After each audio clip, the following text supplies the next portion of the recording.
سیدہ عائشہ رضی اللہ تعالیٰ عنہ کے بارے میں نے اپنے دروس میں کچھ عرض کیا تھا کہ یہ سارے انعامات الہی جو ہیں یہ سارے سیدنا عائشہ رضی اللہ تعالیٰ عنہ کو نصیب ہوئے کہ سب سے پہلے جب حضور صلی اللہ علیہ وسلم نے ایلا کے معاملے میں مشورہ کیا تو سب سے پہلے بی بی عائشہ کے گھر میں آئے اور انہوں نے کہا کہ ہم نے اللہ کے رسول کو چن لیا ہے، ہمیں دنیا کی زینت اور دنیا کی عزت اور دنیا کے مال کی پابندی نہیں ہے۔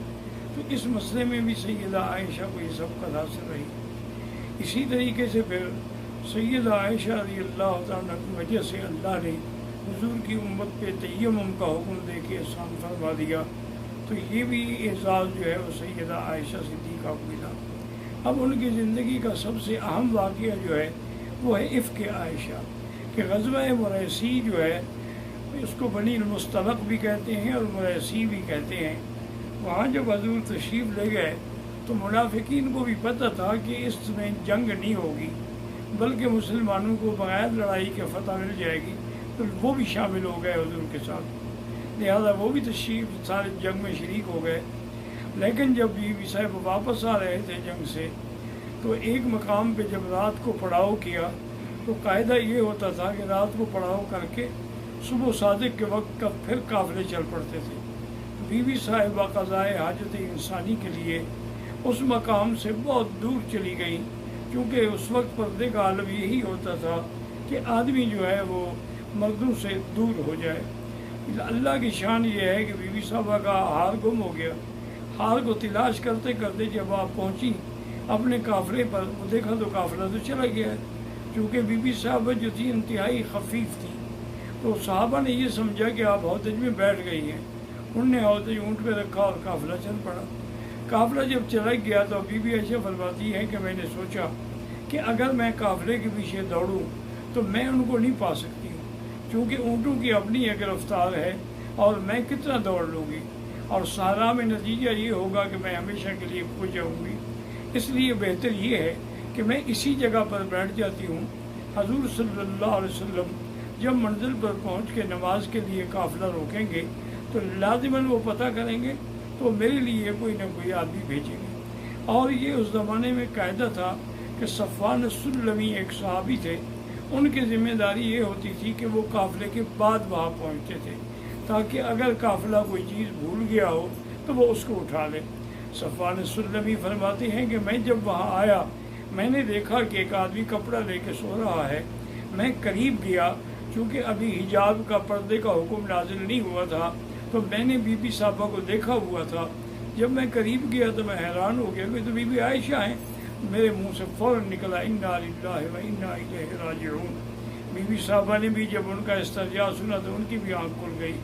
اس کے بعد بی بی صاحبہ فرماتی ہیں کہ انہوں نے اپنا اونٹ میرے قریب بٹھا دیا اور خود دور چلے گئے تاکہ میں اونٹ پہ سوار ہو جاؤں۔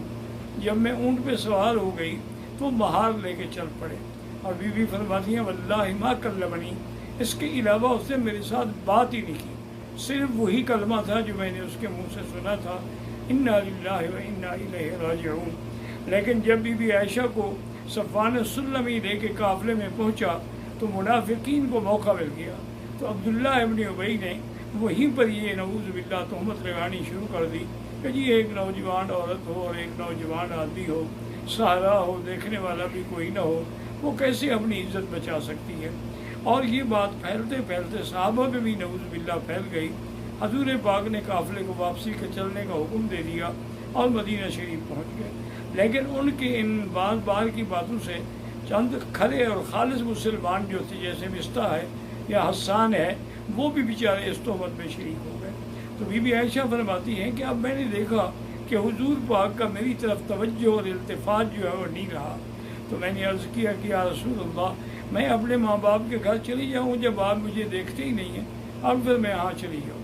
تو میں گھر میں آ گئی، میں نے والدہ سے پوچھا، انہوں نے کہا مجھے سارے واقعے کا پتہ ہے، لیکن تم نہ گھبراؤ، اللہ تبارک و تعالیٰ، تم اگر پاک ہو اللہ کے ہاں تو اللہ تمہاری برات کا انتظام فرمائیں گے۔ اسی طرح پھر میں نے حضرت ابو بکر صدیق کو رو کے واقعہ سنایا، انہوں نے بھی مجھے یہی کہا۔ اور کچھ راتوں کے بعد میں ام مستح کے ساتھ قضائے حاجت کے لیے رواج یہی تھا اس زمانے میں، کوئی حمام وغیرہ بنے ہوئے نہیں تھے، تو عورتیں جو ہیں ایک ایک دو دو کی ٹولی بنا کے دور چلی جاتی.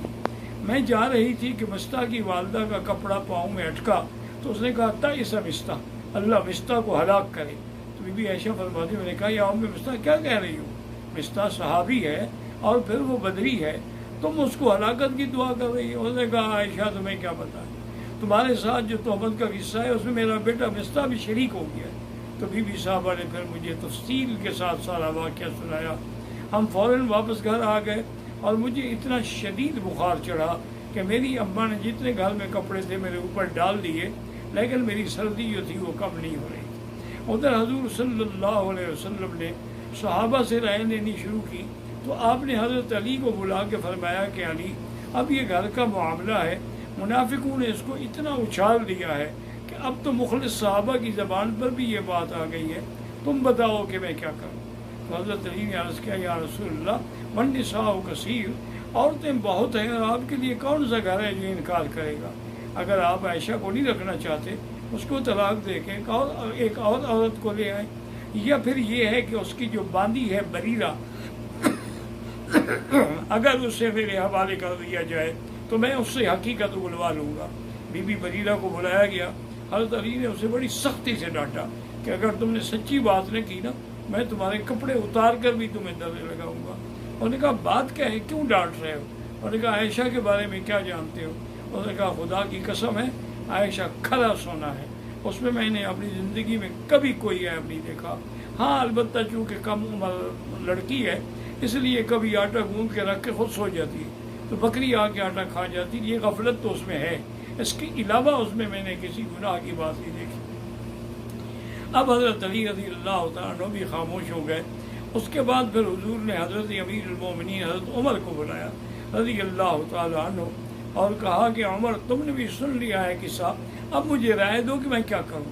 حضرت عمر نے کہا کہ یا رسول اللہ مالی ابن الخطاب، خطاب کے بیٹے کی کیا طاقت ہے کہ وہ اللہ کے نبی کے گھر کے بارے میں مشورہ دے. آپ نے فرمایا آخر اس کا کوئی حل تو ہوگا. انہوں نے کہا حضور اگر آپ مجھ سے پوچھتے ہیں پھر آپ ناراض تو نہیں ہوں گے اگر میں کوئی سخت بات کہہ بیٹھوں؟ آپ نے فرمایا بالکل نہیں ہوں گا. انہوں نے کہا پہلے تو آپ مجھے یہ بتائیں کہ بی بی عائشہ سے جو نکاح ہے آپ نے کیا ہے یا اللہ نے کرایا ہے؟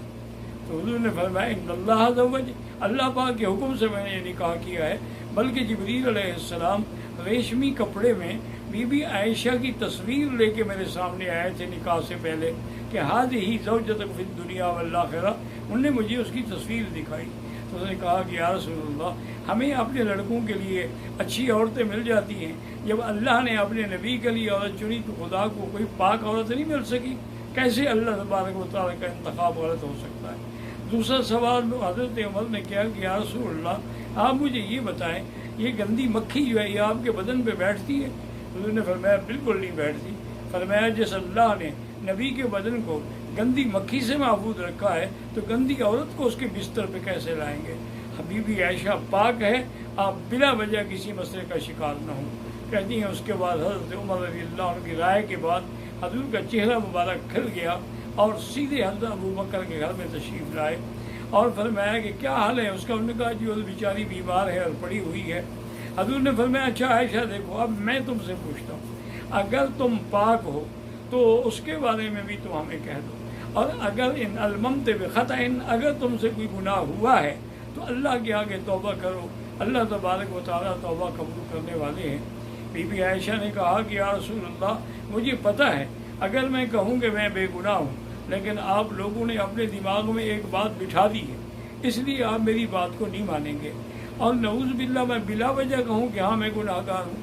اب میں صرف وہی کہتی ہوں جو یوسف علیہ السلام کے ابا نے کہا تھا کہ فصبر جمیل واللہ المستعان علی ما تصفون. بی بی عائشہ فرماتی ہیں کہ اس پریشانی سے مجھے حضرت یوسف کے ابے کا نام بھول گیا، اس نے میں کہا کہ ابو یوسف، میں یہ نہ کہہ سکی کہ یعقوب علیہ السلام. میں نے کہا حضور میں بھی صبر کرتی ہوں، اللہ تبارک و تعالیٰ انصاف فرمائیں گے، میں اللہ کے ہاں پاک ہوں. ختم ہو گیا نہیں وہ 30